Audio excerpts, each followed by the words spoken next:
শুভ সন্ধ্যা সবাইকে। আজ 4 জানুয়ারি শনিবার। আজকের সন্ধ্যার বিশেষ বিশেষ খবর হলো, মা বাবার অনুমতি ছাড়া সোশ্যাল মিডিয়া অ্যাকাউন্ট নয় কম বয়সীদের, নিয়ম চালু করছে সরকার। আলগাপুরে খাদ্য সুরক্ষার চাল বন্টনে অনিয়মের অভিযোগ, বঞ্চিত গ্রাহকরা, কাঠগোড়ায় কাপনার পাড়ের ডিলার। কমলাক্ষকে কাটিগুড়া, সুব্রতকে উত্তর করিমগঞ্জের ভার দিলেন মুখ্যমন্ত্রী। বিধায়কদের সঙ্গে বৈঠকে ঘোষণা, সাংসদদেরও টাকা বরাদ্দ করতে হবে পরামর্শ করে। মিহিরকান্তির পিএ দরদে ক্ষিপ্ত মুখ্যমন্ত্রী, আটক পিএ পরে মুক্তি। মুখ্যমন্ত্রীর মুখের পর প্রতিবাদ, অনিশ্চিত 26-এর টিকিট। স্বাধীনতা সংগ্রামী পেনশনপ্রাপ্তদের 9 জানুয়ারির মধ্যে যোগাযোগের আহ্বান। নিখোঁজ চিরিপুল এগ্রিকালচার শরণার্থী শিবিরের সাবুরাম দাস। এবং সর্বশেষ খবরটি হলো, পঞ্চায়েত নির্বাচন বিজ্ঞপ্তি জারির অনুমতি চেয়ে হাইকোর্টে সরকার। এবারে শুনুন বিস্তারিত খবর। আর অনিশ্চয়তা রাখলেন না মুখ্যমন্ত্রী। বরাকের 2 কেন্দ্রের প্রার্থী এক প্রকার ঠিক করে দিলেন তিনি। কমলাক্ষদে পুরকায়স্থকে উত্তর করিমগঞ্জ ছেড়ে কাঠিগুড়ার কাজকর্ম দেখাশোনার ভার দিয়েছেন। আর উত্তর করিমগঞ্জের কাজ তদারকি করবেন জেলা বিজেপির সদ্য বিদায়ী সভাপতি সুব্রত ভট্টাচার্য। অরুণোদয় সহ সব সরকারি প্রকল্পের সুবিধাভোগী বাছাই প্রক্রিয়া তাদের তদারকিতে হবে। সাংসদদের সঙ্গে মিলিয়ে তাদের কিভাবে কাজ করতে হবে তাও বুঝিয়ে দিয়েছেন মুখ্যমন্ত্রী।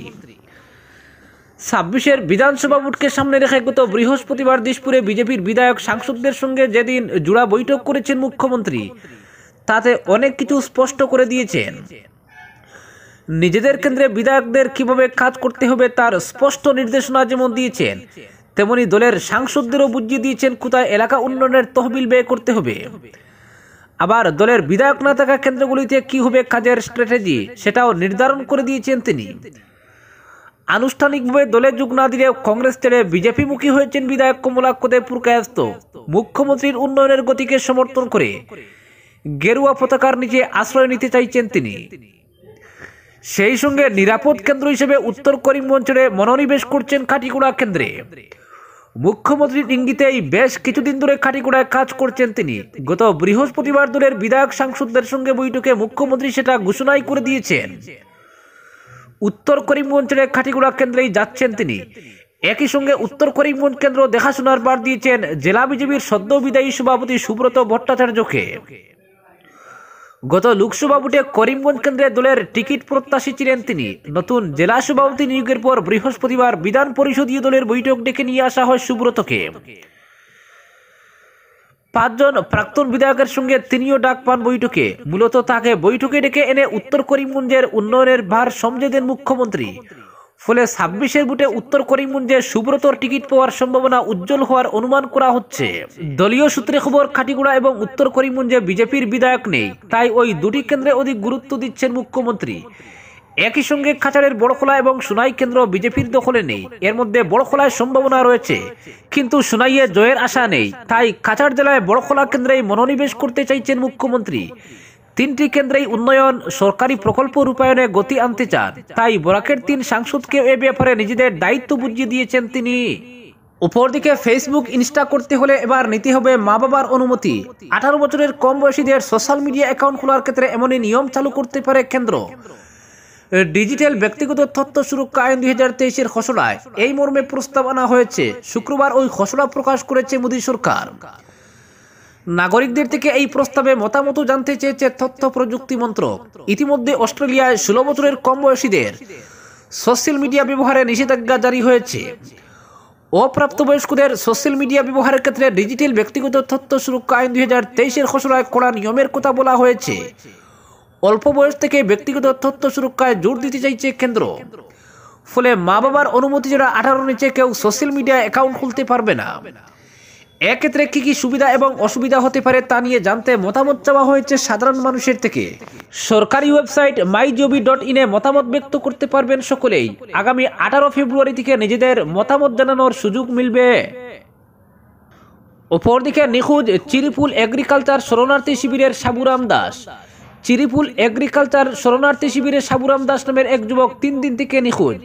1 জানুয়ারি সকাল 6টা থেকে তার কোনো খোঁজ পাননি পরিবারের লোকেরা। নিখোঁজের পর থেকেই তার মোবাইল ফোন বন্ধ। ক্যাম্প থেকে 100 মিটার দূরের জলশূন্য এক ফিশারির পারে তার চপ্পল পাওয়া গেছে। আশপাশ এলাকা সহ আত্মীয় স্বজনদের বাড়ি খোঁজ নিয়েও তার কোনো হদিশ বের করতে পারেননি পরিবারের লোকেরা। নিখোঁজ সাবুরামের খোঁজ না পেয়ে বুধবার রাতেই লক্ষ্মীপুর থানায় নিখোঁজ সংক্রান্ত মামলা দায়ের করেন তার পিতা শ্যামমোহন দাস। সঙ্গে সঙ্গেই ঘটনাস্থল গিয়ে তদন্তে নামেন লক্ষ্মীপুর থানার ওসি মিরাজ দুলে। এদিকে একমাত্র উপার্জনকারী ছেলে নিখোঁজ হওয়ায় হতাশায় ভুগছেন মা রানীবালা দাস সহ পরিবারের সদস্যরা। গত দুদিন ধরে আশেপাশের জঙ্গল সহ এলাকার আনাচে কানাচে সাবুরামকে খুঁজে বেড়াচ্ছেন তার ভাই এবং শরণার্থী ক্যাম্পের লোকেরা। সাবুরামের পিতা শ্যামমোহন দাস বলেন, তাদের পরিবারের একমাত্র উপার্জনকারী সদস্য তার বড় ছেলে সাবুরাম। নিখোঁজ হওয়ার দিন তার পরনে ছিল কালো ট্র্যাক স্যুট ও লাল সোয়েটার। তিনি এবং তার স্ত্রী জনসাধারণের প্রতি কাতর আবেদন জানিয়ে বলেন, যদি কোনো ব্যক্তি তার ছেলের খবর পান তবে তার মোবাইল নম্বর 6901371915 খবর দেওয়ার জন্য। উল্লেখ্য, প্রায় 21 বছর পূর্বে উগ্রপন্থীর তড়া খেয়ে মণিপুরের জাকুরা রোড থেকে চিরিফুলের এগ্রিকালচার শরণার্থী শিবিরে এসে আশ্রয় নেন 108টি পরিবার। এখন ওই শিবিরে রয়েছেন মাত্র 18টি পরিবার। গত অক্টোবর মাসে এই শিবির ছেড়ে চলে যাওয়ার জন্য তাদের কাছে ধমকি আসে। জমি দখল করতে এসে দখলদারদের একটি জেসিবিও বাজেয়াপ্ত হয়। এই বেআইনি প্রয়াসের বিরুদ্ধে রুখে দাঁড়িয়েছিলেন নিখোঁজ সাবুরামের পিতা শ্যামমোহন দাস, বিমল দাস ও অর্জুন দাস। এর কিছুদিন পর থেকেই নাকি একেবারে গুটিয়ে থাকত সাবুরাম। কোথাও কম বলতে শুরু করেছে। তবে তার পিতা শ্যামমোহন ছেলের নিখোঁজ হওয়ার পেছনে কোনো কারণ দেখতে পাচ্ছেন না বলে জানান। পরবর্তী খবরটি হলো, স্বাধীনতা সংগ্রামী পেনশনপ্রাপ্তদের 9 জানুয়ারির মধ্যে যোগাযোগের আহ্বান। রাজ্যে বসবাসকারী স্বাধীনতা সংগ্রামী বিধবা পত্নী ও অবিবাহিত মেয়েরা যারা স্বাধীনতা পেনশন পাচ্ছেন তাদের শিলচর সার্কেল অফিসের স্বাধীনতা সংগ্রামী কক্ষে যোগাযোগ করার জন্য অনুরোধ জানানো হয়েছে। অন্যথায় পেনশন বন্ধ করা হবে বলে 2024 সালের 1 অক্টোবর রাজ্য গৃহ সচিব এক নির্দেশ জারি করেছেন। উল্লেখ্য, রাজ্যে প্রায় 699 জন ভুয়ো পেনশন প্রাপক রয়েছে বলে সরকারের দৃষ্টিগোচর হয়েছে। এর প্রেক্ষিতে স্বাধীনতা পেনশন প্রাপ্তদের আগামী 9 জানুয়ারির মধ্যে নথিপত্র নিয়ে কাছাড় জেলা স্বাধীনতা সংগ্রামী অ্যাসোসিয়েশনের সাধারণ সম্পাদক অভিজিৎ বিশ্বাস তার মোবাইল ফোন নম্বর 9401848581 তার সঙ্গে যোগাযোগ করার জন্য অনুরোধ জানিয়েছেন। পরবর্তী খবরটি হলো, নিজেদের পিয়ের দৌরাত্ম্য নিয়ন্ত্রণ করতে বিধায়কদের পরামর্শ দিচ্ছিলেন মুখ্যমন্ত্রী। 26-এর ভোটের স্বার্থেই এই সুপরামর্শ, কিন্তু এতেই বিপত্তি। উদারবন্দের বিধায়ক মিহির কান্তি সোম কিছুতেই মানতে নারাজ তার পিয়ে বিপ্রজিৎ ঘোষ দুর্নীতি অনিয়মে লিপ্ত হতে পারেন। ফলে মুখ্যমন্ত্রীর মুখের উপরই সরাসরি প্রতিবাদ করেন তিনি। কিন্তু নির্দিষ্ট তথ্যের ভিত্তিতে যিনি কথা বলেন সেই হিমন্ত বিশ্ব শর্মার সঙ্গে পেরে উঠবেন কি করে? ফলে মুখ্যমন্ত্রীর কঠোর নির্দেশে বৃহস্পতিবার রাতেই মিহিরের পিয়ে বিপ্রজিৎ ঘোষকে আটক করে দিশপুর পুলিশ। দিশপুর থানায় আটকে রাখা হয় তাকে। পরে অবশ্য কয়েকজন মন্ত্রীর হস্তক্ষেপে বিষয়টির মীমাংসা হয়। দিশপুর পুলিশ ছেড়ে দেয় বিপ্রজিৎকে, কিন্তু পিএকে ছেড়ে দিলে উদারবন্দের বিধায়কের রাজনৈতিক ভবিষ্যতে এক বড়সড় লাল দাগ কেটে দিয়েছে ওই ঘটনা। ফলে 26-এ তার ফের টিকিট পাওয়া এখন অনিশ্চিত হয়ে পড়েছে। উদারবন্দের বিধায়ক মিহির কান্তি সোমেরপুর বিধানসভা কেন্দ্রের এক বড় অংশের লোক এখন অসন্তুষ্ট। দুবারের বিধায়ক তিনি, তাও কেন্দ্রের উন্নয়নে গতি নেই। তার উপর বিধায়কের পিয়ের দৌরাত্ম্য। স্থানীয় জনগণের অনেক দিনের অভিযোগ, কোনো কিছুর জন্য আবেদনপত্রে বিধায়কের ফরওয়ার্ডিং পেতে গেলে পিয়ের হাতে টাকা গুঁজে দিতে হয়। তাছাড়া মানুষের সঙ্গে দুর্ব্যবহারের নানা অভিযোগও রয়েছে পিয়ের বিরুদ্ধে। সিন্ডিকেটে জড়িত হয়ে জাতীয় সড়কে তুলা আদায়ের অভিযোগও রয়েছে তার বিরুদ্ধে। মিহিরের পিয়ে বিপ্রজিতের বিরুদ্ধে এই অভিযোগ পৌঁছেছে মুখ্যমন্ত্রীর কানেও। বৃহস্পতিবার বিজেপির বিধায়ক সাংসদদের সঙ্গে বৈঠকে সবাইকে হতবাক করে মুখ্যমন্ত্রী যখন নাম ধরে ধরে বিধায়কদের পিয়ের দৌরাত্মের কাহিনী বর্ণনা করছিলেন, তখন মিহির কান্তি সোমের পিয়ে বিপ্রজিতের কথা উল্লেখ করেন। পিয়ে যে মানুষের কাছ থেকে টাকা নেয়, বিধানসভা কেন্দ্রের লোকদের সঙ্গে দুর্ব্যবহার করে, সেটা মিহিরকে বলেন তিনি। কিন্তু বৈঠকে মুখ্যমন্ত্রীর মুখের উপরই এর প্রতিবাদ করেন মিহির। বিজেপির উচ্চস্তরীয় সূত্রে খবর, বৈঠকে মুখ্যমন্ত্রীর মুখের উপরই মিহির বলেন, বিপ্রজিৎ এরকম ছেলে নয়, এরকম কাজ করতে পারে না, মুখ্যমন্ত্রীর ভুল হয়েছে কোথাও। তারপরও মুখ্যমন্ত্রী তাকে বোঝানোর চেষ্টা করেন।